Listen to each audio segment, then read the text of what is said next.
আসসালামু আলাইকুম।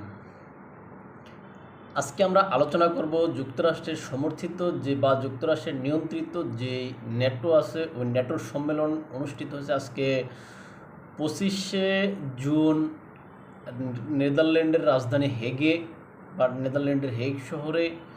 সেখানে ন্যাটোর এই প্রধান হিসেবে বা ন্যাটোর প্রধানের সাথে নেতৃত্ব পর্যায়ে যারা ছিলেন যুক্তরাষ্ট্র, সেটা তো তারা সবসময় থাকে। এর পূর্বে এখানে যোগ দেওয়ার পূর্বে, অর্থাৎ ন্যাটো সম্মেলনে যাওয়ার একদিন বা 2 দিন পূর্বে, যখন এই যে ইসরায়েলের সাথে ইরানের যে একটা এখানে যুদ্ধবিরতি চুক্তি হয়েছে, ওই যুদ্ধবিরতি চুক্তির বিষয়ে ন্যাটোর মহাসচিব তিনি ট্রাম্পকে ব্যাপক পরিমাণে পাম পট্টি দিয়া তাকে ব্যাপক পরিমাণে ক্রেডিট দিয়ে তাকে সম্মানিত করছেন। এটা আমরা দেখেছি তার লেখায়।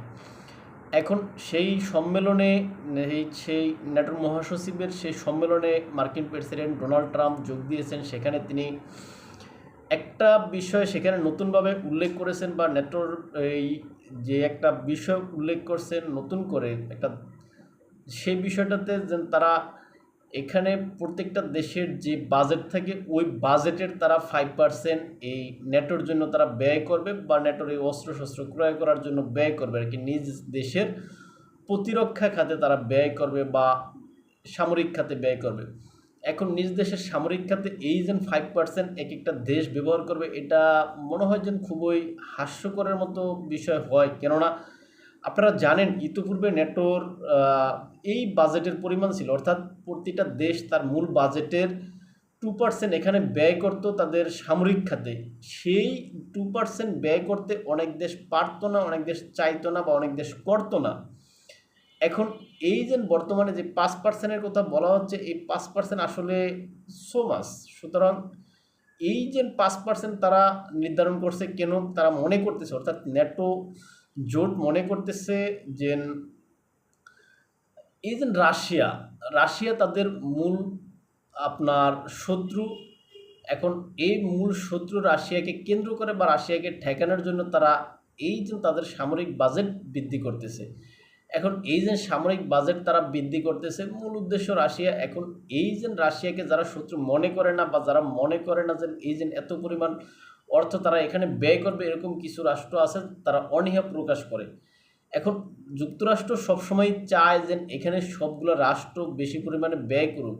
কেননা এই যে ন্যাটোতে যে 2% বা 5%-এর যে বিষয়টা আছে, এইটা কিন্তু যুক্তরাষ্ট্র কিন্তু এই 2% বা 5%-এর থেকে অনেক বেশি ব্যয় করে। সুতরাং এখন যুক্তরাষ্ট্র, বিশেষ করে ডোনাল্ড ট্রাম্পের চাওয়া যে তোমরা এখানে অর্থ দাও, তাহলে আমি তোমাদেরকে নিরাপত্তা দিব। যদি তোমরা অর্থ না দাও এখানে, তাহলে আমি তোমাকে নিরাপত্তা দিব না। সেই ক্ষেত্রে এখানে পুতিন বা রাশিয়া যদি এখানে আক্রমণ করে, তাহলে আমি তোমাদের পাশে নাই, এরকম আর কি হুমকি দামকি ট্রাম্প দিচ্ছেন। এখন আসলে দেখা যাক যে এই সমস্ত দেশগুলা এই যে 5% তাদের জিডিপির, এটা কি তারা ব্যয় করতে পারবে কিনা। আর আরেকটা বিষয়, এই যে যদি তারা 5% করে এখানে দেয়ও বা খরচও করে তাদের সামরিক খাতে দিতে, তাহলে বড় ধরনের অর্থ কিন্তু এখানে হয়।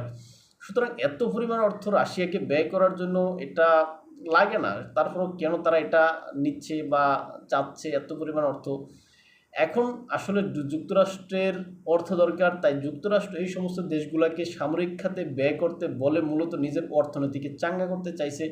কেননা এই সমস্ত দেশগুলা যে অর্থ ক্রয় করবে, যেই অস্ত্র ক্রয় করবে, এই সমস্ত অস্ত্রগুলো কিন্তু যুক্তরাষ্ট্র থেকে ক্রয় করবে। সুতরাং যুক্তরাষ্ট্রের অস্ত্র ব্যবসা চাঙ্গা থাকবে এবং যুক্তরাষ্ট্রের অর্থনীতি চাঙ্গা হবে।